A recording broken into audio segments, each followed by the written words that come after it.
मान लीजिए कोई इंसान मल्टीपल रिलेशनशिप्स में रहा है शादी से पहले, अब वो एक अच्छे इंटेंशन के साथ उसने एक्चुअली शादी की कि I want to make this marriage work and I want to be loyal to my wife और I want to be loyal to my husband, but जो उसके पास पैटर्न्स हैं कहीं ना कहीं वो उसे अफेक्ट नहीं करेंगे, एज दे से कि habits change but character doesn't. हम रिलेशनशिप काउंसलिंग की बात कर रहे हैं Rangoli, right? Yes. Relationship counselling में इतने ट्रॉमास के साथ यंगस्टर्स आते हैं because of again the broken relationship, people are cheating on each other. वो ट्रस्ट जो एक रिश्ते में होना चाहिए वही उन्होंने टाइम से पहले देख लिया कि यहाँ पर तो दुनिया तो ट्रस्टवर्दी है ही नहीं। प्यार क्या है? प्यार दोस्ती है।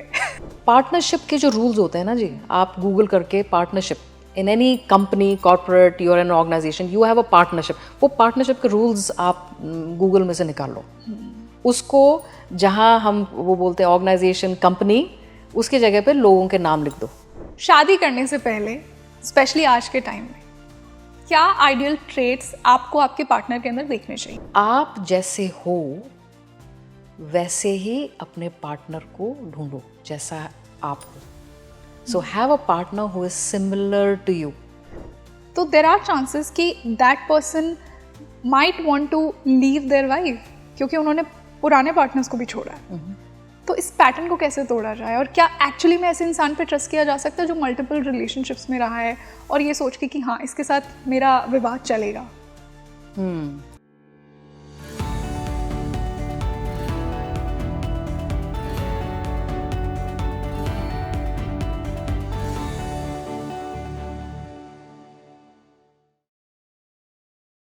हेलो, मैं हूं आपके साथ Rangoli Sharma and welcome back to your favourite spiritual podcast Speaking tree.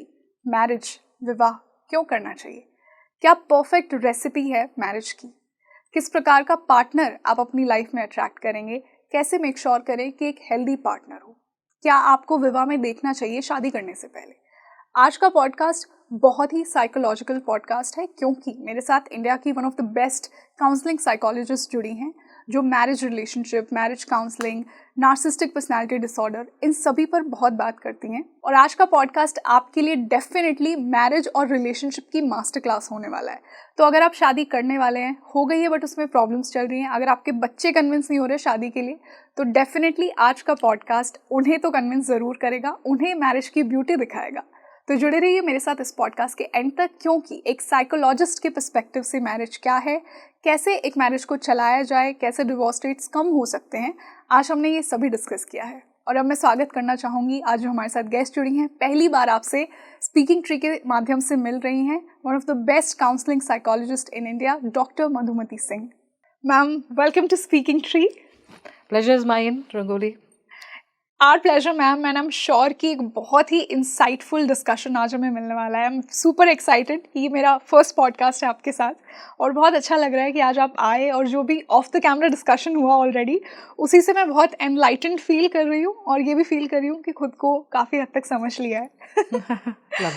तो आज हम रिलेशनशिप्स को समझने वाले हैं। रिलेशनशिप से ज़्यादा, नॉट रोमांटिक रिलेशनशिप्स और just boyfriend girlfriend relationships, I'm going to talk about marriage issues, marriage compatibility and everything, क्योंकि आज हमारे साथ एक काउंसलिंग साइकोलॉजिस्ट जुड़ी हैं और आप 36 ईयर्स से आप प्रैक्टिस कर रही हैं। सो यहीं से स्टार्ट करती हूँ मैं कि आई एम श्योर अभी तक आपने जितनी भी काउंसलिंग की हैं, बहुत सारे मैरिज के प्रॉब्लम्स को लेकर लोग आते होंगे।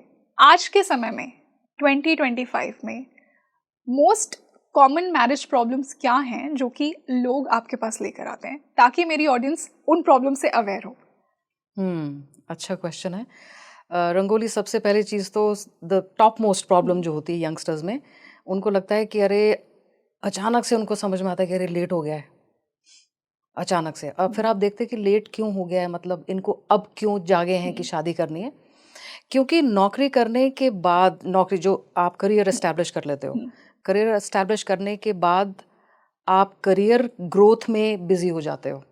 करियर ग्रोथ में इतना, क्योंकि आप कंपेटिटिव हो, आपके एस्पिरेशंस हैं। आजकल तो वही कहते हैं ना, रिटायर एट 45। तो वो सब चीज़ें आप आप यू हैविंग 2 जॉब्स, आप कुछ गिग भी कर रहे हो, आप स्टार्टअप भी कर रहे हो। तो वो कुछ साल उसमें चले जाते हैं, तो आपके पास कहते हैं हमारे पास किसी से मिलने का टाइम ही नहीं है, शादी की तो बहुत दूर की बात है, सोचने का ही टाइम नहीं है। तो यहाँ पे इम्बैलेंस आ जाता है। What I am trying to say is the reason what happens is that you just get totally focused on career.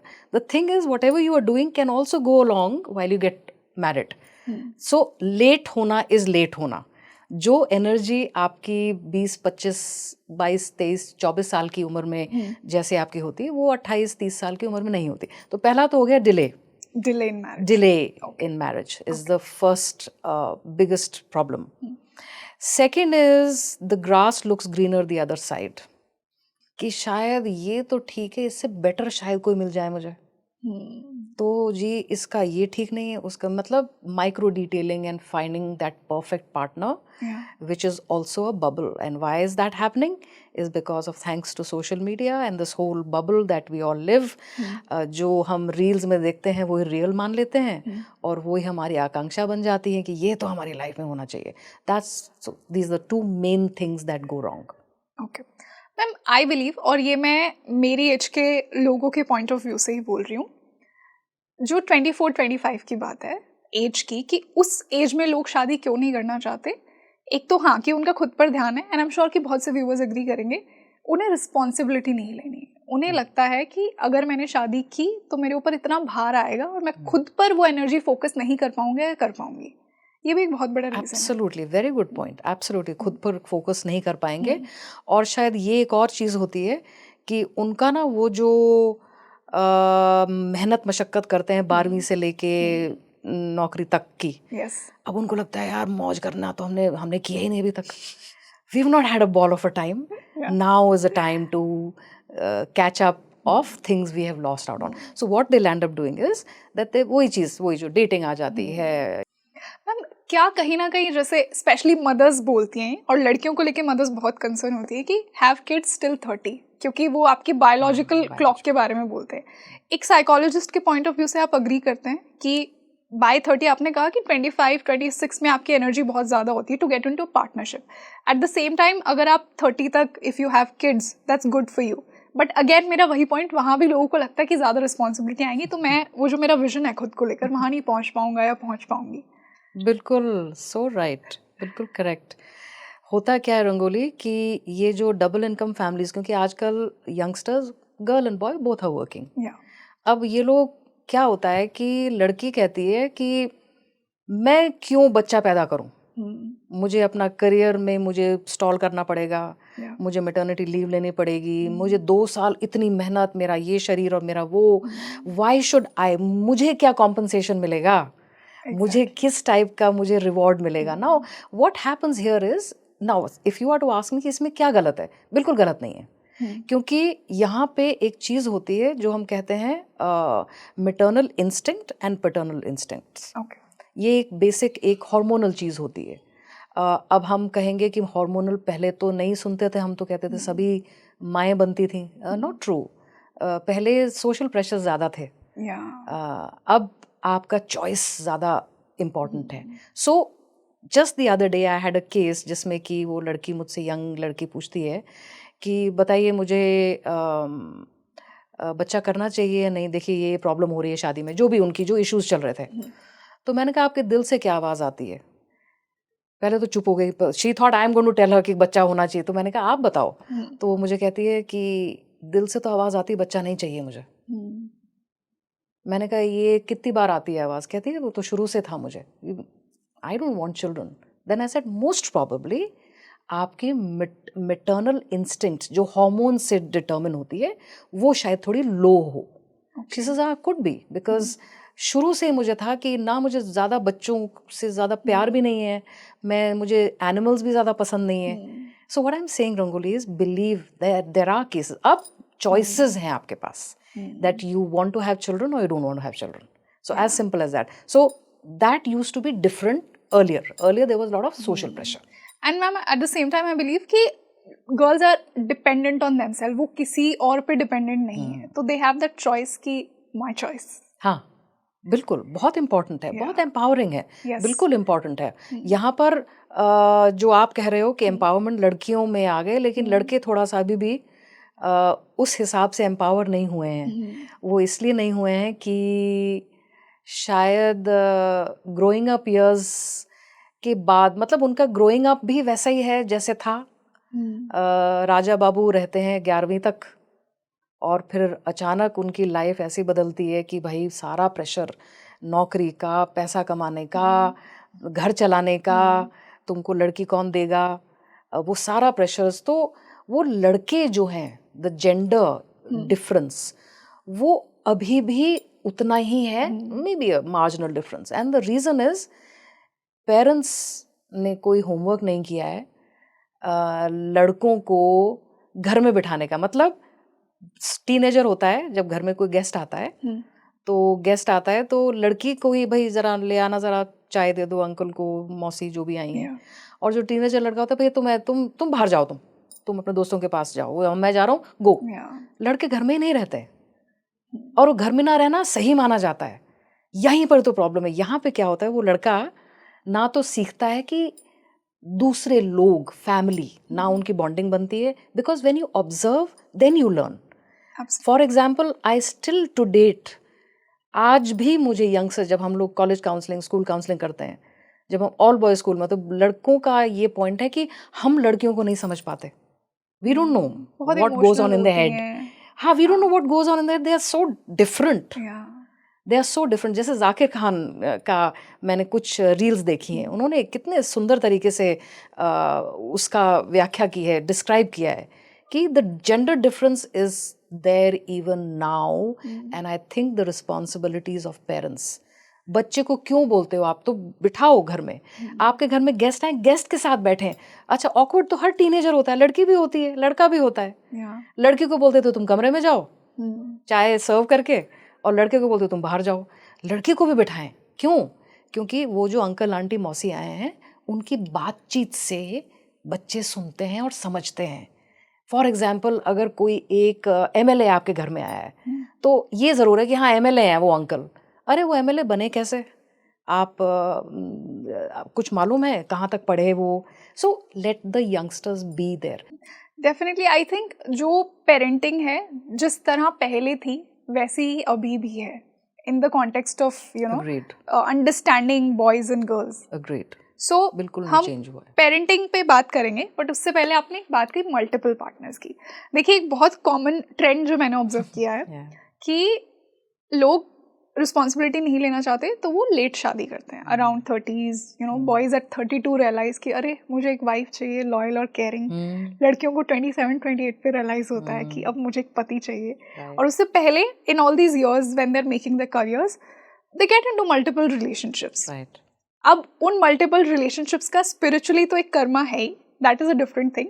Psychologically मैं उसे समझना चाहूँगी। मान लीजिए कोई इंसान मल्टीपल रिलेशनशिप्स में रहा है शादी से पहले। अब वो एक अच्छे इंटेंशन के साथ उसने एक्चुअली शादी की कि I want to make this marriage work and I want to be loyal to my wife, और I want to be loyal to my husband. But जो उसके पास पैटर्न्स हैं, कहीं ना कहीं वो उसे अफेक्ट नहीं करेंगे। एज दे से कि habits change but character doesn't. तो देर आर चांसेस कि that person might want to leave their wife, क्योंकि उन्होंने पुराने पार्टनर्स को भी छोड़ा है। तो इस पैटर्न को कैसे तोड़ा जाए, और क्या एक्चुअली में ऐसे इंसान पे ट्रस्ट किया जा सकता है जो मल्टीपल रिलेशनशिप्स में रहा है और ये सोच के कि हाँ इसके साथ मेरा विवाह चलेगा? आई नो, आजकल ये सब चल पड़ा, लगता है कि जैसे कि एक होड़ सी है। दूसरे को देख के सब लोग वैसे वैसे कर रहे हैं कि आई एम नॉट कूल इनफ, अगर मेरा कोई बॉयफ्रेंड गर्लफ्रेंड नहीं है I am not cool enough. Very unfortunate. क्योंकि होता क्या है, जो हम अपनी मेंटल हेल्थ में जब हम देखते हैं, हम रिलेशनशिप काउंसलिंग की बात कर रहे हैं रंगोली, राइट? रिलेशनशिप काउंसलिंग में इतने ट्रॉमास के साथ यंगस्टर्स आते हैं because of again the broken relationship, people are cheating on each other. वो ट्रस्ट जो एक रिश्ते में होना चाहिए, वही उन्होंने टाइम से पहले देख लिया कि यहाँ पर तो दुनिया तो ट्रस्टवर्दी है ही नहीं। सेकेंड थिंग कम्स कि अगर so you the whole thing happens is because you are experiencing, then you go on to, नहीं कोई तो ट्रस्टिंग होगा, तो आप एक को छोड़ते हो, आप दूसरे पे आते हो. अच्छा, कंट्रोल, नॉट ओनली ट्रस्टिंग, क्या ये कंट्रोल मैं कर सकता हूँ इस, या कर सकती हूँ इसको कंट्रोल. सी रिलेशनशिप में हम जब बात करते हैं, दो चीज़ें होती हैं जो हम कहते हैं नुकसान देती हैं. One is need for control, and the second thing is how you manipulate the other person to fulfill needs, your own needs. Really? Yes. Manipulate करते हैं needs को fulfill करने के लिए, manipulating. I'm saying when things go wrong. I'm not saying everybody does that. I'm not saying relationship को में आने के लिए, not true. What I'm saying is when relationships go wrong. तो relationships, why do they go wrong? The basic question here is you are saying कि इनको trust करना चाहिए क्या? देखिए, exactly. Very interesting. यहाँ पे अगर हम मल्टीपल पार्टनर्स हॉप कर रहे हो, तो इसका मतलब क्या है, आप इसको छोड़ रहे हो क्योंकि उसमें वो कुछ चीज़ें कम है, इसको छोड़ रहे हो क्योंकि उसमें कुछ और कम है, आप फिर कंटिन्यूसली ये फील करोगे कि इसमें भी कुछ कम है. Exactly. वो कमी आपको महसूस होती रहेगी, और कमी हर मनुष्य में होती है. The reality, rangoli, is nobody is complete in itself. So will you keep doing this 360 degrees throughout your life? That is the question. That is why relationship का मतलब होता है, मेरी समझ से, जो मुझे समझ में आता है, रिलेशनशिप्स आर फॉर कीप्स. रिश्ते में आप इन्वेस्ट कर रहे हो अपना वक्त, अपना soul, emotions, time, your money. तो इन्वेस्टमेंट लॉन्ग टर्म वाली अच्छी मानी जाती है या शॉर्ट टर्म वाली, आप बताइए. Obviously long term. है ना. जो लॉन्ग टर्म इन्वेस्टमेंट है वो हम कहते हैं सॉलिड इन्वेस्टमेंट है. तो रिश्तों को भी हम क्यों नहीं इस तरीके से देखते कि जो रिलेशनशिप लॉन्ग टर्म है, और लॉन्ग टर्म में क्या है जी, लॉन्ग टर्म में मेरा ये बहुत क्लियरली मानना है, आप रिश्तों के लिए तब रेडी हो जब आप पहले अपने आप में कंप्लीट हो, अपने आप में सक्षम हो. तभी हम कहते हैं self dependent person generally makes a good partner. And I will give you logical reason why. Self dependent कहता है कि अकेला ठीक हूँ, सही चल रहा है सब, गाड़ी चलानी आती है, टैक्सेस भरने आते हैं, खाना बनाना आता है, घर का डीकोर भी करना आता है, सोशलाइजिंग भी पार्टी भी कर लेता हूँ या कर लेती हूँ, whoever it is, it doesn't matter, girl और बॉय, साथ में हो तो मज़ा ही आ जाए, हैप्पीनेस बढ़ जाएगी. ये है. हम लोग रिलेशनशिप में इसलिए घुसते हैं ज़्यादातर लोग, वो मुझे कंप्लीट कर देगा, वो मेरे दुख को समझेगा, मेरे परिवार ने तो नहीं समझाया, मेरे दोस्तों ने नहीं, वो समझेगा, वो मेरा सोलमेट है, वो मेरा मेंटर बन जाएगा, वो ही मेरा सब, मेरी परेशान, वो ही मेरे मलहम लगाएगा जो मेरे दुख, पिछले दुख हैं. Unrealistic. This is very disappointing because that is not relationship. That's a need. Yeah, that's a transaction. That's a need based. आप एक commodity है या एक person को आप किसी ज़रूरत से, तो वो आप invariably disappoint होगे. अब आप बोलोगे disappoint कैसे होंगे? ज़रूरी नहीं है जो आप चाहते हो किसी से आपको वो मिले. तो फिर क्या मतलब हुआ? रिलेशनशिप में आप कितना कंट्रीब्यूट करते हो, रिलेशनशिप का डेफिनेशन वो है. How much you give. Yes, आप कितना प्रदान करते हो. लोग उल्टा समझते हैं, रिश्ते को समझते हैं मुझे क्या मिल रहा है, क्योंकि आप कंप्लीट नहीं हो अपने आप में. That is why you keep looking out for that one person. अरे इसके साथ जो इंटिमेसी थी, नथिंग टू बीट, इसके साथ जो भी फैक्टर्स थे. That means you are not complete in your own self. So self-dependent person makes a good partner. Very valid and simple question here would be, खुद में कंप्लीट कैसे हुआ जाए. आजकल बोलते ना कि सेल्फ लव कैसे किया जाए. पता नहीं है, लोगों को अवेयरनेस है कि हाँ मुझे खुद के पैटर्न्स पे काम करना है, मुझे खुद को एक्सेप्ट करना है. शायद मेरा भी चाइल्डहुड ट्रॉमा रहा है, कुछ मेरे पेरेंट्स अनअवेलेबल थे, कुछ ऐसे एक्सपीरियंसेस हुए जिनकी वजह से मैं गलत पार्टनर्स अट्रैक्ट कर रहा हूँ या कर रही हूँ. अवेयरनेस लोगों में है, but they don't know how to break that pattern, और खुद पे कैसे काम किया जाए ताकि एक हेल्दी पार्टनर आपकी लाइफ में आए. रंगोली, सबसे important factor to be self dependent. मैं इंडिपेंडेंट वर्ड यूज़ नहीं करती हूँ, एज यू नोटिस्ड, कि इंडिपेंडेंट होने का मतलब है आप सोलो कहीं पे खड़े हुए एक माउंटेन पर independent. No, we are self dependent. We are dependent on each other, but in self we are complete. That's why I use the word self dependent. कैसे हुआ जाता है? बड़ी सिंपल सी चीज़ है जी. आदत डाल लो शुरू से ही बचपन में, ज़िंदगी में, कि आपकी प्रॉब्लम आपकी खुद की है। It's your own SHIT। Deal with it, handle it. Number कम आ रहे हैं, स्कूल ही बता रही हूँ, जैसे स्कूल एग्जाम्पल, हाँ, ये इमोशनल रिस्पॉन्सेज की जगह जिंदगी को लॉजिकल रिस्पॉन्सेज में रखो। नंबर कम आ रहे हैं, ये नहीं सोचना अरे मम्मी पापा झगड़ रहे थे तो इसलिए नहीं पढ़ पाई मैं, अरे मैं शायद मैं IQ ही कम है मेरा, क्योंकि पापा बोलते हैं कि मैथ में अच्छी नहीं हो तो तुम बिल्कुल ही स्टूपिड हो, तुम शायद स्टूपिड ही हूँ मैं। इमोशनल रिस्पॉन्स हो गया ना दोनों में। ये जितने इमोशनल रिस्पॉन्सेज होंगे उतने ही आपको वजह मिल जाएंगे अपने अनसक्सेसफुल होने के। नंबर अच्छे नहीं आ रहे, टीचर के पास जाओ, फ्रेंड से हेल्प लो। आपको ये भी देखना है कि नंबर आपके किस में ज़्यादा आने चाहिए, जो विषय में आप अच्छे हो। जिसमें आप अच्छे हो उसमें 100% लाओ, जिसमें अच्छे नहीं हो पास हो जाओ। That's also how will you come to know that? This is only a process. ये चीज़ ना कहीं रेडीमेड नहीं मिलती है। इम्पॉर्टेंट चीज़ लेकिन एक है जो मैंने आपको शुरू में बताया। ये चीज़ जितनी जल्दी समझ में, छोटे बच्चों को नहीं समझ में आती, क्योंकि छोटे बच्चे डिपेंडेंट होते हैं, टीचर पे डिपेंड होंगे, पेरेंट्स पे ज़्यादा, सबसे ज़्यादा डिपेंडेंट तो पेरेंट्स पे होते हैं। अगर आप बोलें कि ये कैसे करें, तो पेरेंट्स का भी एक दायित्व है to make the child say that you can do it, you can do on your own and you are doing a good job. जितने बच्चों को सेल्फ डिपेंडेंट पेरेंट्स बनाएंगे, कैसे बनाएंगे, शुरू से ही शुरू करते हैं। आपने देखा होगा बचपन में, आपने देखा है प्ले स्कूल में बच्चों को कितने लाड से पैक करके बच्चों को बाय विदा करते हैं, है ना, वहाँ रिसीव भी करने आ जाएंगे। वही बच्चे को डांट फटकार, नंबर नहीं आ रहे, नकारा, यूजलेस, कितना बदमाश है, ये बड़ी क्लासेस में जाके क्या हो गया, खुद व्हाट की हैपेंड टू यू, expectations क्या थोपना। What happened, is your own child, how did this happen, because आप खुद ही कंसिस्टेंट नहीं हो एज अ पेरेंट। वो बच्चा जो भी करे, सिंपल थिंग इज वन, घर में डिसिप्लिन इंपॉर्टेंट है। There are 5 factors that go into parenting.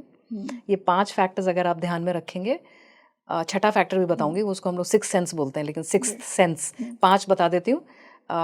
Sorry मैं यहाँ वहाँ जा रही हूँ, बट पेरेंटिंग का जो हम पॉइंट बात कर रहे हैं कि टाइम पे सोना, टाइम पे उठना, टाइम पे खाना खाना, सारे खाना, टाइम पे पढ़ाई करना, और टाइम पे रिक्रिएशन, को curricular activities, time.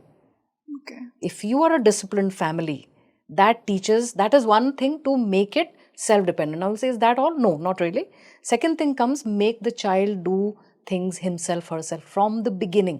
Play school तक मत अपने शौक पूरे करो और फिर आगे जाके जी आप बैग पैक कर रहे हो, टिफिन जी एल्मनाक दिखाओ, ये करो। No, let the child do it. Again start gently. So कोशिश करनी चाहिए पेरेंट्स को कि, और 6th वाला जो 6th सेंस है, लव देम अनकंडीशनली। आपका बच्चा सबसे प्रेशियस चीज़ है। हम लोग कितना उनको कितना पुट डाउन करते हैं, दूसरों के साथ कंपेयर करते हैं। ये नहीं करना है। जस्ट ऑफ कोर्स गलती कर देते हैं parents, it's not that, apologize to the child, say I made a mistake, I am sorry, and of course no hitting, no verbal abuse. बहुत बुरी चीज़ें हैं ये, क्योंकि जब हम ये चीज़ करते हैं तो हम बच्चे को कहते हैं कि ये जायज़ है, हम तुम पे कर रहे हैं, तुम किसी और पे कर सकते हो, अब ये अलाउड है। तो कितनी गलत चीज़ है। हम पेरेंटिंग का है main factors which go into, in fact abusive relationship में देखा गया है कि अब्यूसिव फैमिली में, अब्यूसिव फादर मदर के बीच में है, तो बच्चा सीखता है कि ये तो चलता है। लड़की भी सीखती है कि थप्पड़ मार के पिटाई करके अगले दिन तो नॉर्मल हो जाता है, सब ठीक हो जाता है। So big responsibility for parents. तो छठा फैक्टर मैं कह रही थी, unconditional love, just love your child. और आप तो हम लोग बात कर रहे थे about higher order thinking, spiritual. प्रार्थना करो कि बच्चा आपका ना एकदम बिल्कुल टॉप क्लास CEO बना हुआ है किसी कंपनी का, या किसी कंट्री का प्राइम मिनिस्टर बना हुआ है। इमेजिन करो तो सही। हम उल्टा इमेजिन करते हैं कि ये तो कुछ नहीं करेगा, ये फेल हो जाएगा, तो वही होता है फिर। नो, इट इज़ इम्पॉर्टेंट कि हम जो एडल्ट्स बनते हैं, हमारे चाइल्डहुड का और हमारी अपब्रिंगिंग का बहुत बड़ा रोल होता है कि हम किस प्रकार के इंसान रिलेशनशिप्स में होंगे। सो इट्स सो इम्पॉर्टेंट कि हमारे उस इनर चाइल्ड को समझना, उसकी नीड्स को समझना। Will come on to that, but आपने एक बात कही, लव और अनकंडीशनल लव, और आपने मुझे ऑफ द कैमरा ये भी बात कही थी कि प्यार क्या होता है शादी में। और लोग, स्पेशली मेरे जैसे होपफुल रोमांटिक लोग, यही मानते हैं कि लव इज़ एवरीथिंग, एंड शादी में तो बहुत ज़्यादा प्यार होता है। क्या, firstly I would understand from you what is love, और क्या सच में एक मैरिज में प्यार होता है? हम कुछ कपल्स को देखते हैं बहुत लवी डवी होते हैं, वो even when they get old they are उनका प्यार झलकता है अगर आप उनसे मिलते हैं। But at the same time there are couples जिनकी नहीं बनती है, और वो दिखती है उनकी एनर्जी की शादी के 1-2 साल बाद वो जो प्रेम था उनके अंदर वो कहीं जा चुका है। Good point. प्यार, बिल्कुल सब लोग ये शब्द this word takes the world round, हम कहते हैं ना, ये घुमा देता है हमको। प्यार क्या है? प्यार दोस्ती है। एग्जैक्टली। सो प्यार क्या है ना, so we all look out for that Yes. love in simple understanding. Of course we are talking of वो जो movies में दिखाते हैं, that one chemistry, that one Yes. attraction, and you're head over heels with somebody, आप उसको देख के आपको you have butterflies in your stomach. All of that is very nice. It is, do you know, it is partly hormonal. It is a hormonal thing. We have the dopamine and we have the serotonin, which bring about these chemicals, and you just feel very very much in love feeling. लेकिन रिश्तों, फिर अगर ये love है तो ये टिकता क्यों नहीं है? Exactly. और इतनी जल्दी चला भी जाता है, फिर दूसरों में भी ढूंढते हैं लोग। राइट, क्योंकि ये एक एहसास है जैसे कि due in the morning grass, क्षण भर का एक फीलिंग होती है। रहता क्या है ज़िंदगी में? एक्चुअली में जो चीज़ रहती है वो रहती है हमारे म्यूचुअल, मतलब हम कहते हैं mutual respect, understanding, bonding with each other, sharing responsibilities. और सबसे बड़ी चीज़, अगर आपको लव को एहसास करना है प्यार का, तो ईगो को छोड़ाओ कहीं बाहर, घर के अंदर मत लाओ, अहम को अंदर मत लाओ। अहम, आप ये सोचो आप कुछ भी नहीं हो, हम अहम को घर में लाते हैं और हम वही करते हैं, मैं ज़्यादा जानता हूँ या मैं ज़्यादा जानती हूँ, तुमको ये नहीं पता। So basically love is for me, for my understanding, is it's like this the fragrance of a rose. तो वो खुशबू ही प्यार है। लेकिन वो गुलाब क्या है? गुलाब यही है जो मैंने 4 चीज़ें कहीं, कि आप दूसरे को जैसे आप चाहोगे अपने आप को लोग आपको ट्रीट करें, आप अपने पार्टनर को भी वैसे ही ट्रीट करो, पहला point. Second point, share responsibilities equally. हम लोग इसको बोलते हैं be fair and square. Okay, be fair in the relationship. जो रूल्स आप अपने लिए लागू करते हो वो रूल्स आपके पार्टनर के लिए भी होना चाहिए। ये नहीं आपके लिए अलग रूल्स हैं, उनके लिए अलग सिस्टम है। Second part. Third, share finances, be transparent to each other in terms of finances, help each other grow. Like I said, अब आप ईगो नहीं रखोगे तो क्या मतलब है? नॉर्मली यही चीज़ होती है, जैसे कोई 2-3 साल बड़ा है, कोई किसी ने ज़्यादा पढ़ाई कर ली, किसी ने कम पढ़ाई कर ली, तो वो बस तुम ऐसी लुक डाउन अपॉन, तुम कम हो, इन्फीरियर हो। कोई छोटे घर से आया है, कोई बड़े घर से है, एग्जैक्टली। वहाँ पर हर जगह ईगो जब आ जाती है ना, तो ईगो ही जो है वो ख़त्म कर देता है, वो गुलाब को भी मुरझा देता है। तो आप तो प्यार का एहसास आप कर ही नहीं पाओगे। और आई think the only way is that जो रिश्ता टेस्ट ऑफ टाइम, मेरा ये मानना है, हर रिश्ते में अगर वक्त ही है जो प्यार को दिखाएगा। बिकॉज जब हम शादी करते हैं तो हम कहते हैं it's a socio psychological investment for old age. Socio psychological investment for old age, बिल्कुल बिल्कुल बिल्कुल। Like I said, long term investment ही होते हैं जो कि आपको वो से तो रिटर्न्स मिलते हैं। हम कहते हैं हाँ ये ठीक है, अब जाके, क्योंकि तब चाहिए होता है आपको। You see, when you are older is where you need a partner. So you invest in that relationship. आप हो 30 साल के और आप सोच रहे हो परफेक्ट होना चाहिए जी, my partner has to be perfect. No no, what can you do in the relationship? एक और चीज़ मैं ऐड करना चाहूँगी यहाँ पे। आपको पता है जो प्यार शब्द है, love, do you know love is actually one sided only? You didn't know that? इबादत, love, it's a phase of unconditional love. Yeah, it's a phase of love, you're right, but simple understanding is purest form of love is in giving. When you only in giving, not what will I get back. I'll give you an example. आपको पता है purest form of love actually exist ही नहीं करता है हमारे ब्रह्मांड में। May be एक बच्चे का और माँ का वो भी नहीं है जी, क्लोजेस्ट टू डिवोटी का भगवान के लिए। हाँ, अब आया आप पॉइंट पे। यही एक जगह है प्योरेस्ट फॉर्म, अनकंडीशनल, सिर्फ यही है।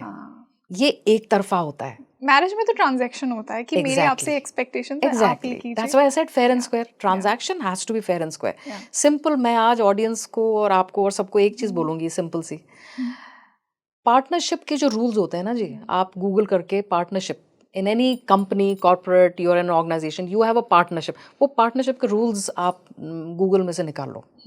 उसको जहां हम वो बोलते हैं ऑर्गेनाइजेशन, कंपनी, उसके जगह पे लोगों के नाम लिख दो.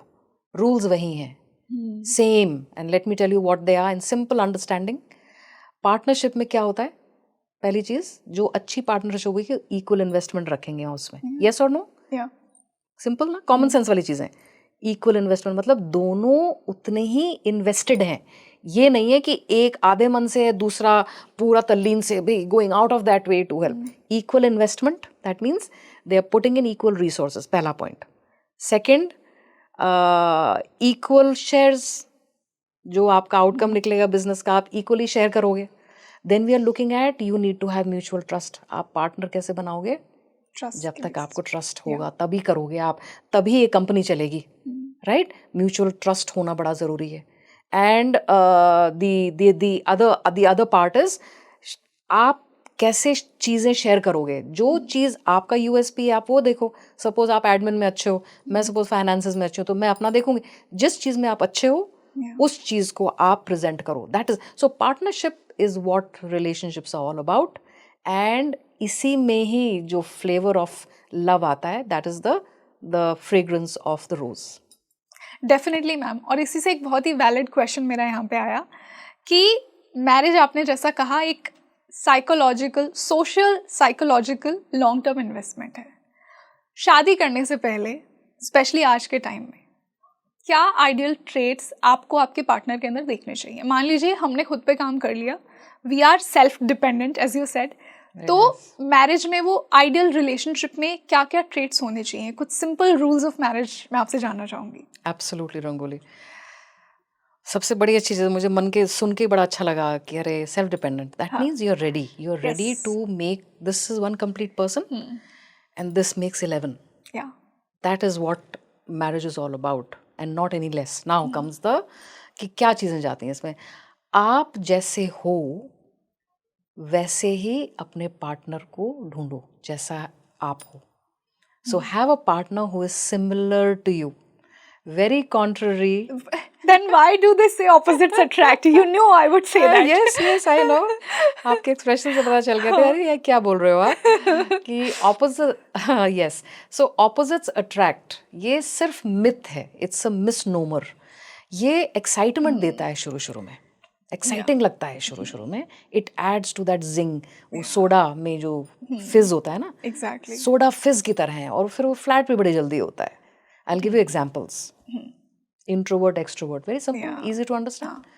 तो जी चलो जी, वो इंट्रोवर्ट बड़ा खुश कि भाई क्या बात है, मतलब पबिंग, ये वो कितने सारे लोगों को जानती है, ये वाह वाह वाह, लवली लवली. इनहेरेंटली वो नहीं है ऐसा. सो शादी होती है और वो अपना फिर ओरिजिनल सेल्फ पे नॉर्मली हम आ ही जाते हैं फिर, कि भाई मन नहीं है. अरे तुम तो बड़ा निकलते थे मेरे साथ, तुम तो बड़ा वो करते थे पार्टी, अब क्यों नहीं? अब वो कहता है तुम चले जाओ, you go, I will stay at home. Parallel tracks. Long term में जो चीज़ ऑपोजिट होती है वो थोड़ी देर के लिए अट्रैक्ट करती है. जैसे, और मेरा तो ये मानना है कि ऑपोजिट्स अट्रैक्ट, ना तो हम लोहा हैं और ना ही हम एक मैग्नेटिक फील्ड में. We are human beings. And if you have noticed, if you have a good friend, close friend, think about it. People who are closest, who are similar to you, वो रिश्ते देर तक चलते हैं, दूर तक चलते हैं. बाकी हाँ, something you can be attracted to, it doesn't last. Because in the long run, when you have, इन्हीं चीज़ों में तो झगड़े होते हैं. Rangoli, you'll be surprised. तुम लेट सोते हो, लाइट लेट ऑफ करते हो, तुम AC ज़्यादा चलाते हो, तुम सुबह ये है, तुम सारे दिन किताब ही पढ़ते रहते हो, TV देखते रहते हो. अच्छा, तुम जब मन करे बैग उठा के तुम यहाँ ट्रैकिंग के लिए चले जाते हो, घूमने चले जाते हो. Fights because they are two, and then you land up living a parallel track. हम कहते हैं कि we are existing, we are living under the same roof. रूखा है. मैं ये नहीं बोल रही हूँ कि बहुत बुरा है, ऐसा भी नहीं है. ये भी ज़रूर है कि बहुत बुरा नहीं है, लेकिन हम, why should we settle for second best, third best? No, start भाई, आपको कोई गला पकड़ के तो शादी नहीं करवा रहा आपको, आप अपनी पूरे स्वेच्छा से पूरे होशो हवास में जब आप शादी कर रहे हो। तो बड़ा अच्छा क्वेश्चन था आपका कि आपके सिमिलर आप होने चाहिए। पहला तो ये easy to understand. Now we talk of little more, अगर मैं डिविजन्स करूं तो similar family background, similar family structure, similar cultural background, cultural का मतलब सिमिलर कल्चर, फैमिली बैकग्राउंड, समझ में आ गया जी? Yeah. और जैसे न्यूक्लियर और joint family, business family, service family. अच्छा, ये भी सेम होना चाहिए। Yes, very This also important, matters. Very हाँ, इंपॉर्टेंट। वो कहते हैं ना कि शादी दो लोगों में नहीं, दो फैमिलीज में होती बड़ी दिक्कत होती है जॉइंट न्यूक्लियर में। आ गई वही प्रॉब्लम, इतने सारे लोग हैं घर में, इतना शोर होता है। I am not used to living in a joint family, small little thing, ध्यान रखो ना भाई। फिर रिपीट कर रही हूँ मैं, फैमिली बैकग्राउंड, फैमिली बैकग्राउंड में फैमिली कल्चर आ जाता है, family type of family. So service family है या बिजनेस फैमिली है, इसका भी होता है। जॉइंट फैमिली है या न्यूक्लियर फैमिली है, इसका डिफरेंस है। Then we are talking about similar values of life. आपकी ज़िंदगी में इम्पॉर्टेंट क्या है, आप क्या चीज़ें आपकी लाइफ में इम्पॉर्टेंट रहती हैं। And ask questions if you like, बीच में पूछ सकते हो आप। बहुत सारे क्वेश्चंस हैं। सबसे पहला तो मैम, वैलिड मेरा भी ये पॉइंट है ना, आई थिंक बहुत से लोग अग्री करेंगे, similar similar gets very boring. Exactly, that's what people of my age think, कि अगर मुझे मेरे जैसी ही एनर्जी मिल गई तो जो मेरे अंदर का आपने बात कही ना कि वो अधूरापन कैसे पूरा होगा, तो हो गया ना गड़बड़। फिर आप सेल्फ डिपेंडेंट नहीं है। नहीं है आप सेल्फ डिपेंडेंट। अगर आप अपने आप को बोरिंग समझते हो तो पहले अपने आप को इंटरेस्टिंग बनाओ, फिर शादी का सोच लेना। Yeah, makes sense. Yeah, so it just seems like that. So that means the person who says ना अरे मेरे जैसा, that means you don't have a good self esteem about, Exactly. you don't have a good self concept. आप अपने आप को नहीं अच्छा फील करते हो, पहले उस पे वर्क करो। उस पे वर्क एक्चुअली करना चाहिए long back. That, like I said in the beginning, that the more you work on yourself, the more you're ready for life at large. Marriage is only one part of our life. Lot of times there's another thing that I would share. Marital counseling जब होती है ना, तो क्या होता है, पूरा ये सोचते हैं भैया ये शादी या ये हो, तो हम individual sessions करते हैं. I don't get into couple counseling at all in the beginning. Okay. Not at all. It is let's focus on you 50%. उसमें फिर पाया जाता है कि आपकी दूसरी लाइफ के जो एरियाज हैं वहां पे परेशानी है, तो वो पर्कुलेट होके रिलेशनशिप में आ रही है। और वही आपकी एक्सपेक्टेशंस उस इंसान से, वहाँ वही, yes, and that percolates and that makes the relationship difficult. आपकी बॉस के साथ प्रॉब्लम है, आप फ्रस्ट्रेट फील कर रहे हो वर्क प्लेस में, आपकी कोई इमोशनल इश्यूज हैं with some best friends and some people, colleagues, हाँ, some in laws for example, ठीक है, ये कन्फ्यूजन्स हैं आपकी फिजिकल हेल्थ ठीक नहीं फॉर एग्जाम्पल। ये 4-5 चीज़ें जब आप उनको मैनेज नहीं कर पा रहे हो तो वो फ्रस्ट्रेशन आपकी रिलेशनशिप में आती है। It will come there. हम नहीं कहते कि भड़ास कहीं की निकाल कहीं और रहे हो, परेशानी रिश्तों में भी ऐसा ही होता है। दैट इज वाई वी से work on your self constantly. Relationship is one part of your self, वो अपने आप ठीक हो जाएगा। अपने आप पे वर्क करो। हम सोचते हैं कि पार्टनर हमको ठीक करेगा। Exactly, you know, like just the other day there was this one person, she says कि मुझे उसके ये करने से मुझे ये फील होता है, उसने ऐसा किया तो मुझे ऐसा फील हुआ। That means you are reacting to your partner.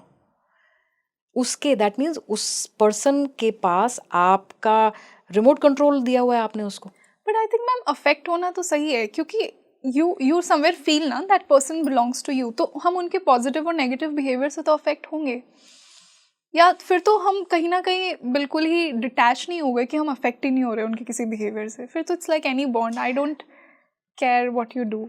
So that is where the problem lies ना। अगर हम अफेक्ट होते हैं फिर क्या होगा आगे? दो ही चीजें होंगी ना। हम उसको बोलेंगे मुझे अफेक्ट हो रहा है, वो बोलेगा मैं क्या करूँ, I can't help it, I mean I am just like that only. So you have a choice to get frustrated कि तुम चेंज हो मेरे लिए, क्योंकि तुम्हारा ये बिहेवियर ठीक नहीं है। तो एक तो फ्रस्ट्रेट हो जाओगे, दूसरा आपको क्या लगेगा, second thing you will feel that your happiness lies in the other person's hand. Now you are talking about, like I said, I'm giving you an overview. Details जो माइक्रो डिटेलिंग होती है उसमें तो हमने बताया सिमिलर लोग होंगे ना तो क्लैशेस कम होते हैं, all I am saying is similar person के साथ आप किस चीज में झगड़ा करोगे? Generally both, so okay both sync, हम लोग बोलते हैं ना इन सिंक है।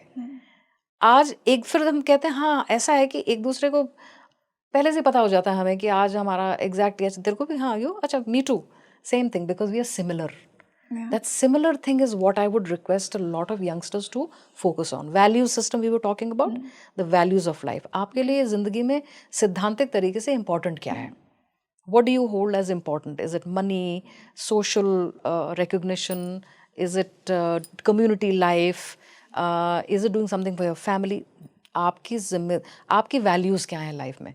For example, discipline, hard work, integrity, characters, क्या चीज़ इंपॉर्टेंट है. जैसे कुछ लोग कहते हैं ना झूठ बोलने से कोई क्या फ़र्क पड़ता है, सब झूठ बोलते हैं. सम पीपल आर नो झूठ बोलना इज़ बैड कर्मा, भैया हम नहीं करते ऐसे काम. अलग हो गए ना दो लोग, तो ये दो लोग जब अलग हो जाते हैं तो that better not to, value should be similar. Then we are talking of financial transparency.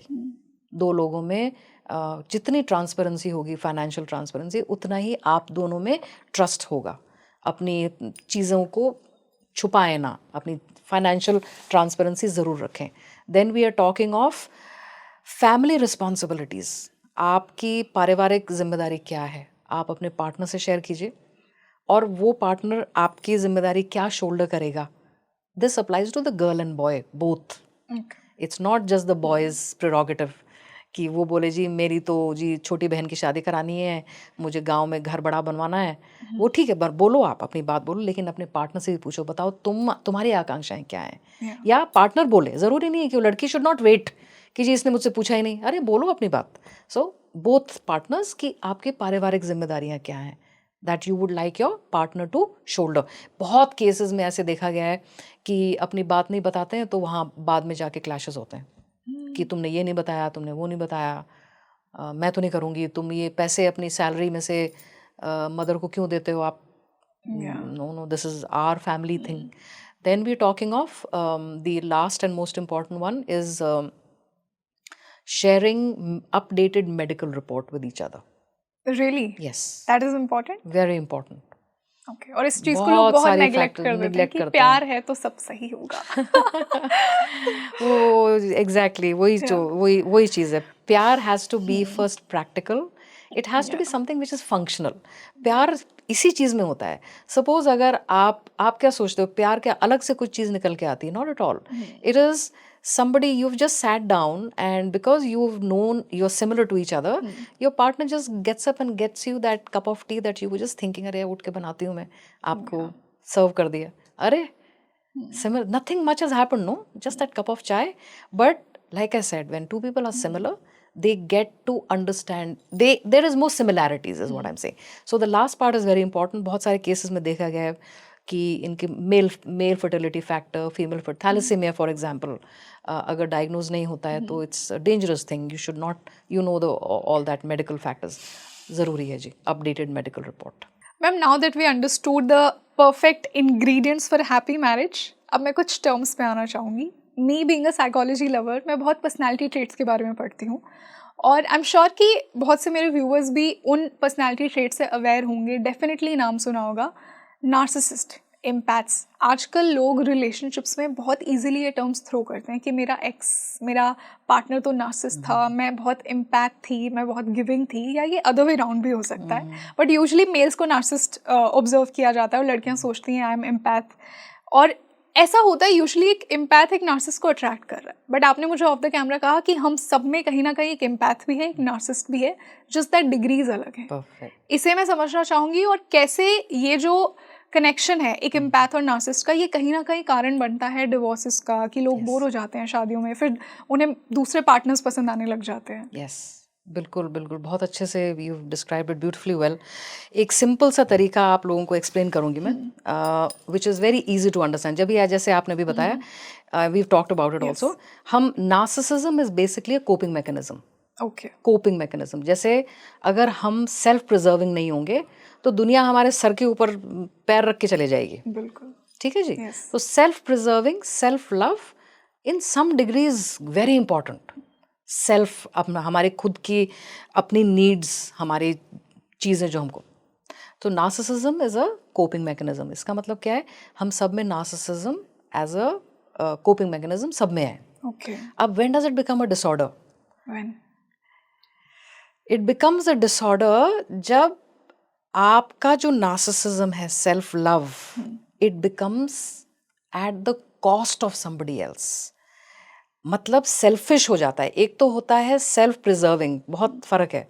Selfish का मतलब क्या है कि आपको सिर्फ अपना ही नीड पता है, नीड कैसे फुल करने, दूसरा जाए भाड़ में, दूसरे का हमें परवाह नहीं है। इसमें क्या आपने नोटिस किया है? Lack of empathy.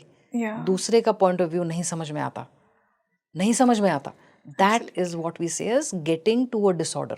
Now you will say अच्छा गेटिंग टू अ डिसऑर्डर, ये वो। अब छोटी छोटी चीज़ें हैं, जैसे कैरेक्टरिस्टिक्स अगर हम नार्सिसिस्ट के बोलें, तो नार्सिसिस्ट जैसे फॉर एग्जांपल झूठ बोलते हैं। आप बोलेंगे झूठ तो सभी बोलते हैं, तो ये इसमें कैसे डिस्क्राइब करें कि क्या normal? So let's take this as a scale. It's a spectrum, actually spectrum है ये। एक्सट्रीम मान लेते हैं narcissism as a extreme disorder. Okay, हाँ, ये हो गया एक एक्सट्रीम नार्सिसिज्म।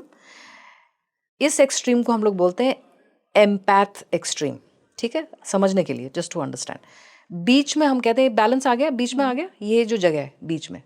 अब ये बीच वाली स्केल का 1-2 नंबर इधर, 1-2 नंबर इधर, ये 0 मान लीजिए आप। 1-2 यहाँ, -1-2। हम माइनस क्यों है, मैं वो भी एक्सप्लेन करूंगी क्यों नार्सिसिस्ट को माइनस बोलते हैं प्लस क्यों नहीं बोलते। तो ये 0 है, तो यहाँ -1-2, यहाँ -1-2। ये जो लोग हैं ना, ये नॉर्मल लोग हैं। अच्छा, नॉर्मल, इनमें सेल्फ प्रिजर्विंग भी होती है और इनमें एम्पैथी भी होती है। नॉर्मल पीपल, गुड गोइंग, बहुत अच्छा है। थोड़ा और ये हो जाए तो हम कहते हैं हाँ डेफिनेटली वेरी इवॉल्व्ड, सी इक्वल अमाउंट में है। हम बोलेंगे 1 2 3। ये जो लोग हैं ना, पता है कितने होते हैं? About less than 15 18 20% of population falls within the normal spectrum. Shockingly but true. आप अपनी ही लाइफ में देखिए, नॉर्मल लाइफ में, जहाँ हम कहते हैं कि भैया कितना ना बैलेंस्ड बंदा है ये, या कम लोग मिलेंगे आपको बहुत कम बैलेंस लोग मिलते हैं जो दूसरे का भी करें और अपना भी देखते हैं। 20%। अब आ जाओ बाकी कॉमन सेंस लगाओ ना आप, या मैथ लगाओ, ये रह गए 40-45%, 40-45%। अब आप बोलेंगे अच्छा तो ये तो समझ गए, ये नार्सिसिस्टिक ट्रेट्स आ गए ज़्यादा, ये एम्पैथिक ट्रेट्स आ गए। तो यहाँ पे कौन अच्छा है? दोनों ही इक्वली वरीसम है। एग्जैक्टली, एक्सट्रीम एम्पैथी और एक्सट्रीम नार्सिसिज्म दोनों खराब हैं। दोनों ही खराब हैं। ये गलत फहमी है, ये मिथ्या है। वेरी सिंपली स्पीकिंग, एम्पैथ अपने आप को सोचते हैं कि जी हम अच्छे हैं, ये बुरा है। ये बनने के लिए ये चाहिए। नार्सिसिस्ट तभी पावरफुल होता है जब एक एम्पैथ होता है। ये जो है ना, ये वाला, इससे मिलवा दो इसको, ये बिल्कुल नहीं टिक पाएगा। They will not engage because this person is assertive, they know their boundaries, they know कब तुम बाउंड्री क्रॉस करो और आपको हटा देंगे वो साइड पे। एम्पैथ्स बेचारे ये वाली स्केल में आते हैं, उनको ना बोलना नहीं आता है, दे बेंड बैकवर्ड्स टू प्लीज। ये लोग इन लोगों से अट्रैक्ट होते हैं, जैसे कि शेर बकरी को देख के। अब आप बोलेंगे शेर बकरी क्यों, ये शेर क्यों और ये बकरी क्यों नहीं? क्योंकि नार्सिसिज्म में एक चीज होती है जो इनको नंबर इनके माइनस हो जाते हैं। एक ही चीज होती है, वो वेरी सैड है actually, and that's why we give it minus here. इन लोगों में ना एम्पैथी नहीं होती है।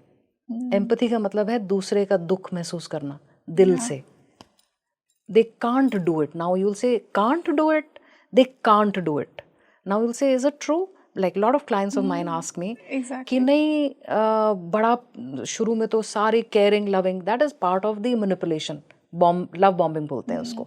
लव बॉम्बिंग स्टेज में क्या होता है कि वो best foot forward, they have already red you कि आपको इमोशनली क्या अच्छा लगता है, छोटी छोटी चीज़ें अच्छी लगती हैं, लाड प्यार, केयरिंग, पैम्परिंग, सब अच्छा लगता है। ये करने के बाद क्या क्या गड़बड़ हो जाती है कि वो चीज़ें टिकती नहीं है, because they don't have empathy. They do it because they have seen somewhere, movies में देख लेते हैं, किसी और लोगों को देख लेते हैं कि ऐसे करने से ये ऐसे रिस्पॉन्ड देगा दूसरा person. the show yes, because of the response, because of the response.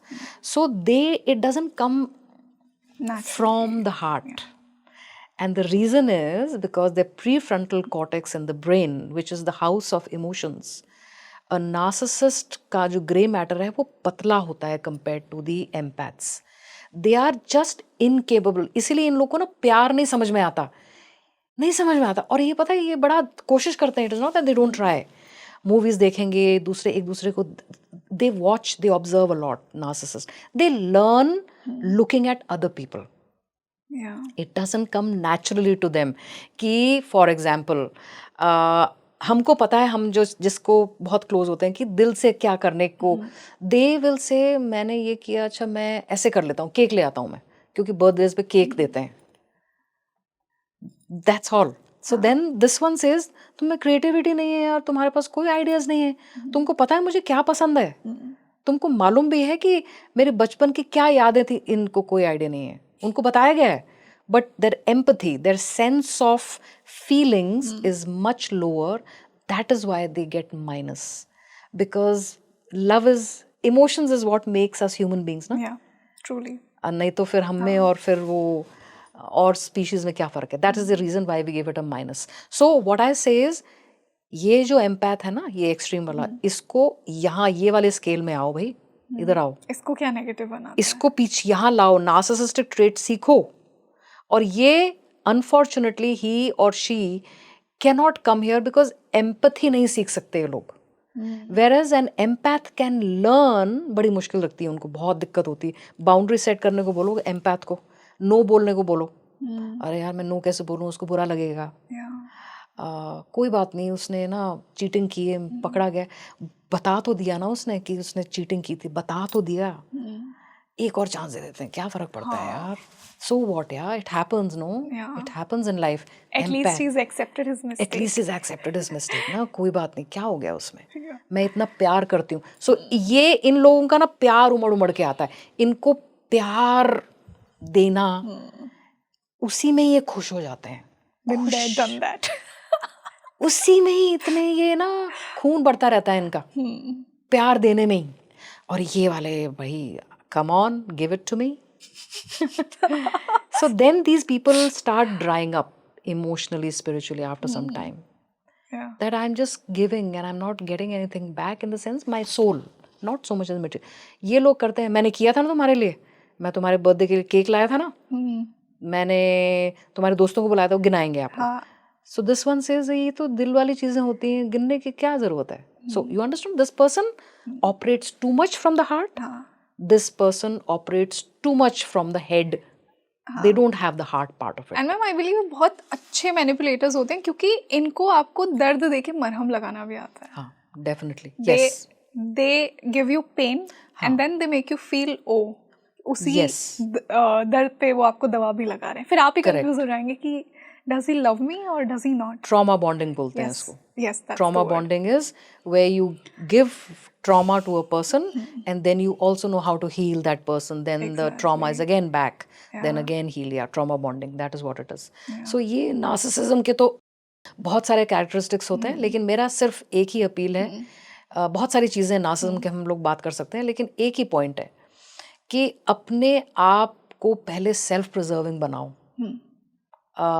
I know empath के लिए बहुत मुश्किल है, क्योंकि they just want to give love, they are givers, they are also problem solvers. कोई हील कैसे करना है किसी को, they are healers, they are care givers, they are problem solvers. Come you know, I will solve your problem. अब आपकी प्रवृत्ति तो आप नहीं चेंज कर सकते, करना भी नहीं चाहिए. Exactly, क्योंकि नेचर ने आपको वही दिया है. Don't change yourself, but learn to be self-preserving. I'll give an example. आपके बेस्ट फ्रेंड का एग्जाम, आप दोनों के एग्जाम है और उसका कॉल आता है रात को, रो रही है जी, फोन पे रो रही है और कह रही है मैं तो I am going to commit suicide, I am so sick and fed up and all of that. बड़ा क्रिटिकल मामला है और आप दोनों का एग्जाम है कल. एक एम्पैथ होगा ना, वो तुरंत स्कूटी लेके भैया एग्जाम जाए तेल भागी भागी चली जाएगी अपने बेस्ट फ्रेंड के पास, और ये 3 घंटे 4 घंटे पूरा खाना पीना ये वो सब. अब इसमें तो कोई गलत नहीं है. Exactly.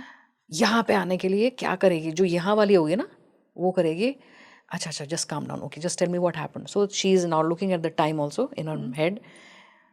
कि 2 मिनट 3 मिनट सुनती हूँ मैं, because she wants to know what, it is not out of, she wants to hear, it is अच्छा अच्छा ऐसा हुआ, अच्छा सुन, अच्छा just calm down. First thing is let's do one thing.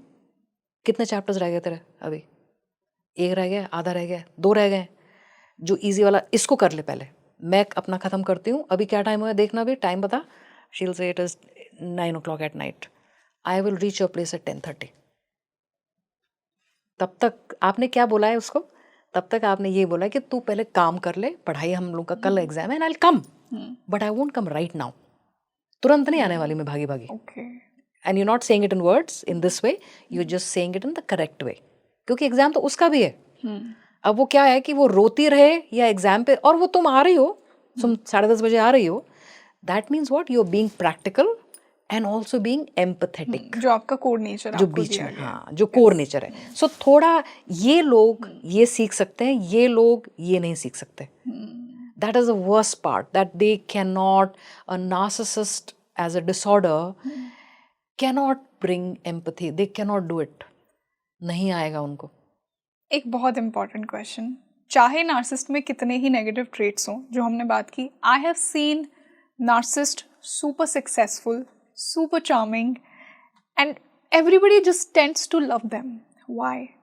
आपके एक्सपीरियंस में ज़रूर होगा, लेकिन as per research it has been found, जो आप सुपर सक्सेसफुल वाली बात करो, बिल्कुल some narcissists have that, they are professionally very good. I would say some. Majority of people who fall within the narcissistic spectrum, majority of them are covert narcissists. हाँ, covert narcissist होते हैं, उनका demeanor ही अलग होता है. They merge in the crowd beautifully well. Exactly. They're very good looking, very suave, लेकिन इतने humble होते हैं. Yeah. ये जो आप बोल रहे हो ना, ये है overt narcissist. Overt narcissists, I'll tell you how they are. They are bold, they are aggressive, alpha जिसको बोलते हैं. They are bold, they control things, they carry themselves in a very very commandeering way. Those are overt narcissists. वो तो आप देखते ही उनको बता देते हो within minutes कि अरे बाप रे, ये तो overt narcissist spectrum पे हो सकता है, could be in that. Covert narcissist आप पहचान ही नहीं सकते. आपको लगेंगे they are the most humble people. They are so soft spoken. They are more introvert, by the way. Really? उनको लाइमलाइट पसंद नहीं है, और वो आपको ही आगे रखेंगे पहले कि आप ये, it's fine, it's fine. But they are far more dangerous than the overt narcissist. Overt तो दिखता है सामने, यू नो, वो बोल्ड कपड़े पहनेगा, ब्रांडेड कपड़े, और शो ऑफ भी करेगा, उसके पास पैसा है. Yes yes. Covert narcissist are professionally not very very proactive. They are more pleasure centric. They may be living off parents, they may be borrowing from friends. Professionally they are not, करना बहुत कुछ चाहते हैं, just like a overt कि मेरे पास गाड़ी होना चाहिए सब, लेकिन सोचने में और करने में गैप बहुत ज़्यादा होता है. एंड गैप होने की वजह से जो covert, even overt narcissist, they get into substance abuse, ये इनका पैटर्न होता है. The way to cope with it, see why do they need to cope with it, because a part of their life is intrigued. उनको नहीं समझ में आता कि लोग उनसे कटते क्यों हैं, मेरा कोई बेस्ट फ्रेंड क्यों नहीं है, मैं अपने दिल की बात बैठ के रो के किसी को क्यों नहीं बता सकता, बाकी लोगों के पास तो कोई दोस्त वोस्त हैं, मेरे पास क्यों नहीं है. They, because they don't have the heart ना, so they don't make relationships which are long term. They can't, not don't, they can't make. That is why it's all transactional for them. Eventually transactional relationships क्या होते हैं, eventually आए गए हो गए ना, आया राम गया राम. उनकी ज़िंदगी में यही रहता है. फिर they are deep down, they are very, so coming back to, अच्छे लगते हैं ये लोग, लेकिन बहुत जल्दी इनका, जो आप कह रहे हो कि इनका डिमीनर पता चल जाता है कि this is a facade. And that happens when you can make out. Over covert you can make out very quickly. वो अपनी ही बात बोलते जाएंगे. They'll be surrounded by people. Yeah. 10 लोग उनके इर्द गिर्द होंगे, उनके चमचे जो भी होंगे, और वो अपनी बखान कर रहे होंगे endless. Covert narcissist never does that. They sit in a corner. What can I get for you? What can I do for you? And they are more dangerous because वो ज़्यादा खतरनाक होते हैं. उनका तो आपको लगता है कि यार इतना अच्छा आदमी इतना बुरा कैसे हो सकता है. So that is the difference. Interesting and so surprising at the same time. Yes. Yeah. Ma'am इसी से एक बहुत ही इम्पोर्टेंट क्वेश्चन मैं पूछूंगी. आपने अभी जितनी काउंसलिंग की, जितना हमने मैरिजेस को समझा कि प्रॉब्लम्स तो सब में होती हैं, अभी जो डिवोर्स के रेट्स हो रहे हैं बहुत ज़्यादा इंक्रीजिंग, वो क्यों हो रहे हैं? Very sad. 2 फैक्टर्स हैं जी. एक तो हमारा लीगल सिस्टम skewed है. High time it changes. I'll give an example. जी. डोमेस्टिक वायलेंस जब होता है, डोमेस्टिक वायलेंस की जो केस होती है, लड़की जो होती है, हम उसको बोलते हैं कि ये वो सीसीटीवी लगाओ, ये करो, वो करो, जो भी चीज़ें घर में, जो भी बेसिक्स प्रोटोकॉल जो होता है. फिर हम कहते हैं अगर वायलेंस होता है तो आप थाने में जाके कंप्लेन करवाओ. ये सेम चीज़ हम लड़के को बोलते हैं, वो जाएगा? आप बताइए, कोई नहीं जाता. It is because of the system. It is because that same constable or that SHO, whoever that थाना person is, ये क्या औरतों वाली बात ले आया, पागल है, अपने घर में देख. पहले बात तो आदमी नहीं आएगा. Yeah. So we're looking at a major shift. Do you know there are, the domestic violence we are talking of. ठीक है, मैं ये समझती हूँ कि exploitation and violence and all of that because of the gender, we have noticed that औरतों के साथ ज़्यादा होता है. Agreed. It would be like a 60, ये 40 है, ये 90 और 1 नहीं है, ये 60 और ये 40.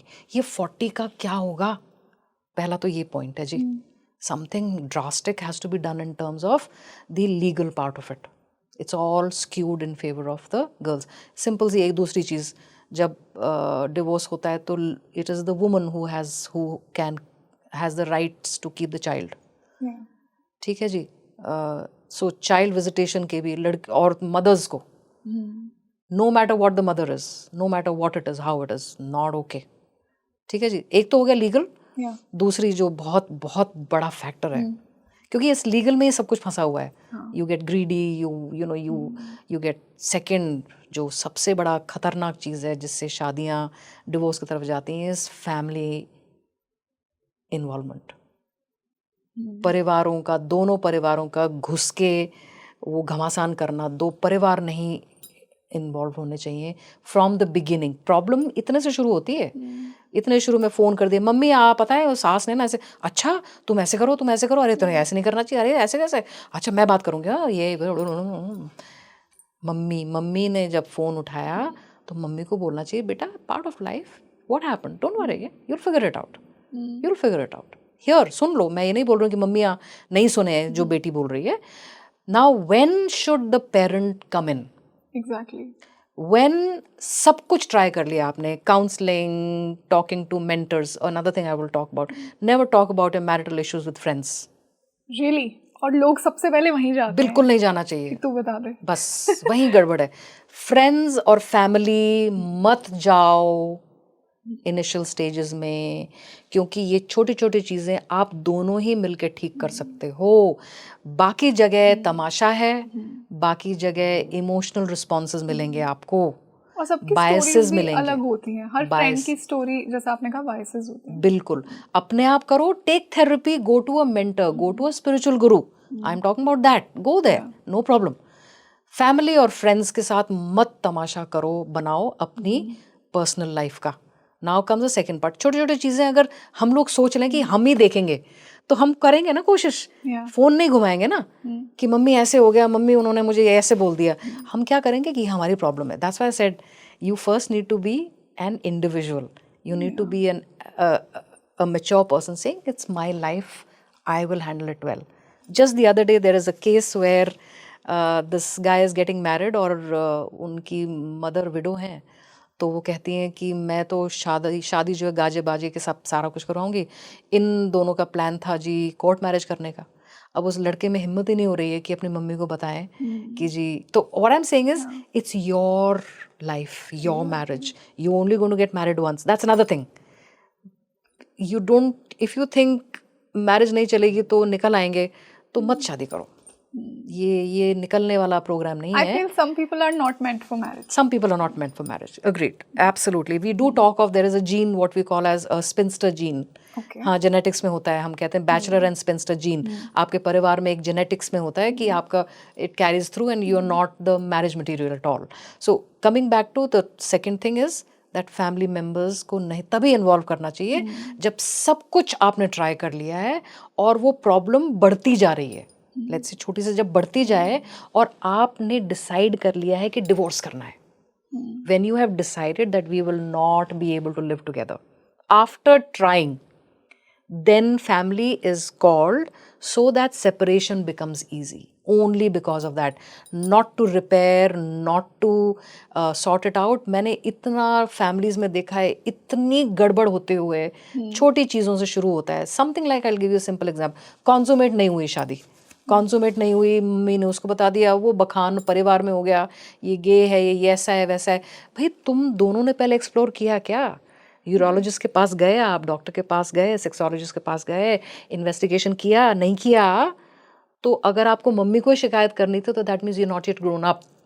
You are not just like हम लोग जैसे छोटे बच्चे टीचर के पास जाते हैं ना, मैम उसने मारा, उसने मेरी पेंसिल ले ली. अगर वो अप्रोच है लाइफ की तो नहीं शादी करनी चाहिए. बट वही ना, सब लोगों को लगता है एक सोसाइटल कंडीशंस में आकर ये तो सबको करना है, even though you're not ready for it. Even though you're not ready for But I'm sure कि आज के इस एपिसोड के बाद सब रेडी हो जाएंगे क्योंकि एक मास्टर क्लास हमने की, बहुत ही साइकोलॉजिकली आज हमने मैरिज को समझा. बहुत ही अच्छा लगा मुझे ये जानकर. और जाते जाते आप मुझे और मेरी ऑडियंस को कुछ मैरिज टिप्स और देकर चली जाइए. Oh, so sweet. Very simple, rangoli. मेरा तो टिप्स मेरे पर्सनल पॉइंट्स हैं. I mean, very simple, easy to understand. I repeat again, अगर आपका अर्ली 20s में अगर आपके दिल में दिल की आवाज़ होती है कि अरे यार पार्टनर हो तो कितना अच्छा हो, अगर वो आवाज़ नहीं आती for a period of time, good period of time, most probably you are not marriage material, most probably. So don't rack your brain about society, this, that. What I'm saying is पहली चीज़ 20s में, about 22, 23, 24. Why that? Because that is the formative years when you're about to settle down in your career. 24-25 मेरा ये मानना है, वो जब आपका पहली आपकी नौकरी लग जाती है, आपकी सैलरी आ जाती है, that is the time to start now looking for the next पड़ाव. हम कहते हैं ना, एक जिंदगी का माइलस्टोन्स होते हैं, brahmacharya, and then we talk of grihasthashram. So गृहस्थाश्रम एक नेक्स्ट मोस्ट इम्पॉर्टेंट माइलस्टोन है. जिंदगी के दो मेजर डिसीजंस होते हैं. पहला होता है the career we have and second is the partner we have. इन दोनों चीज़ों से आपकी ज़िंदगी में खुशियाँ या मिजरी, ये दोनों चीज़ों से ही होंगी कुल मिला के, तीसरी कोई चीज़ नहीं है. तो ये दोनों चीज़ों में अब आपका करियर आपने अगर सेट कर लिया अपने हिसाब से, सही हो रखा है सब, सेकंड पे ध्यान दो. ध्यान क्या देना है? सिंपल सी ध्यान ये देना है, पहले आप कंप्लीट होके अपने आप में अपने आप को समझो और लॉजिकली वही फॉर्मेट बनाओ कि आपसे सिमिलर वो पर्सन हो. सिमिलर में आप कहाँ ढूंढोगे? I have just the other day there was one person, she says कि मैं मिलूंगी कहाँ लोगों से. She is staying in a remote city in North America, very remote north part of US. तो वहाँ छोटा सा टाउन है. क्या तरीके हैं? प्लेटफॉर्म्स तो आजकल तो सब मिल गए हैं. We have the dating platforms, we have the matrimony platforms. The intent is long term investment, ये ध्यान में रखना है. शॉर्ट टर्म की जी कैसे करते हैं, जी कैसे करते हैं, ये सब सीख लेते हैं, सब सीख जाओगे आप जब आपको एक अपना जैसा पार्टनर मिलेगा. उसमें टाइम मत वेस्ट करो to hone up a skill which you don't need to. You can do that, you learn. पहली बार जो किचन में घुसता है वैसे ही है लाइफ. पहली बार जब पहले तो मसाले ये कहाँ रखें, फिर सीख जाते हैं. Intimacy is the same thing, we learn. So you don't need to be a master chef, you know, to get into marriage. You don't need to do that because I believe, like I said, bonding happens when both people learn together. तब मजा है, दोनों एक साथ अपनी journey पूरी करो. So coming back to the important part of, like you were talking about, कि the marriage, the important element is get married early. Early माने 25, 26, have children early. और मान लीजिए वो जो दिल की चाल लेट 20s में आए तो लेट 20s में कोई बात नहीं, better late than never. Late 20s में आए तो भी ठीक है, कोई दिक्कत नहीं. And I am talking about like 25, 26, 27, about that. Your heart will tell you. हम लोग ना दिल की सुनते नहीं हैं, हम दिल की ना सुन के हम कहते हैं नहीं नहीं नहीं भैया, पहले ना गर्लफ्रेंड बॉयफ्रेंड बना लेते हैं, पहले ये कर लेते हैं क्योंकि सब लोग कर रहे हैं। मैं वो बोल रही हूँ कि आप होड़ में आना बंद कीजिए, आप अपनी एनर्जी वेस्ट कर रहे हो, क्योंकि ये वो जो time, now I must tell you, Yeah. this is the time when you get your career. You live, this is the best time that you live.